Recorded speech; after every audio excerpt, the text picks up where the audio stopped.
In 1996, the KKK held a rally in Ann Arbor, Michigan.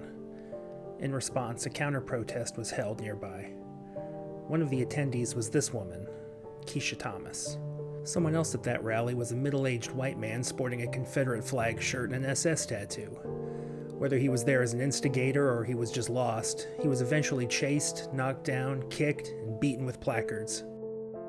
Thomas, who was at that time 18 years old, shielded the man from the crowd and shouted for the attackers to stop. At one point she pleaded, "You can't beat goodness into a person." Now, if I'm being honest, I personally believe that man should have been beaten. I'm not a violent person by nature, but I think that hateful, dehumanizing rhetoric has no place in society and it must be cleansed violently like radiation to a cancer cell. But Keisha Thomas put her body between a violent mob and a man who would see her dead for no reason than the color of her skin, and demonstrated a different, confusing, more vibrant aspect of humanity that day. Throughout my life, in times of barbarism such as these, I think of something my friend Jenny's mother said to me back in high school during some other awful event. "We're only just down from the trees." She was reminding me that humans are still just apes. We've got farming and poetry and rockets, but we're still basically animals guided by ancient animal instincts. It wasn't a novel thought. Academically, I knew how human evolution worked, but her framing of it in the context of actual, real-world events hit me hard enough that it left a permanent dent in my brain. Becky could be so suddenly wise, just like during a Jeopardy commercial break. Anyway, her line came to me again a few days ago, but then another memory popped into my head, a conversation I had had with her daughter in my 20s. I was being an excruciatingly early 20s boy and arguing that monogamy was unnatural.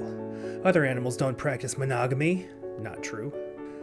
I had probably seen something online that helped to justify my confused early adult horniness, the kind of content that's so common now that we've dubbed it the manosphere. I was more and more convinced that, yeah, humans are just animals and we shouldn't fight it.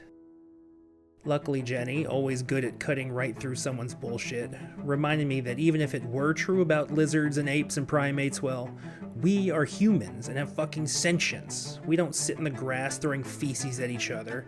We've got a few more wrinkles in our brains now. First off, I really appreciate her helping to steer me out of the red pill pipeline. But it strikes me how those two concepts, hers and her mom's, are both so true and yet so at odds with each other. We're animals. We're human beings. And it occurs to me now, watching masked, unaccountable goons terrorize our communities while other people put their lives on the line to protect their neighbors, that that's the whole thing. That's the whole thing with humans. We're animals who are still scared of the dark and strangers. We lie and kill. But we also create art and feel bad for neglected toys. We carry a spider outside instead of squishing it even though we're disgusted by it. Your racist grandpa loves your mixed-race child. We're full of these mental contradictions because we're just down from the trees. But we are still down from them.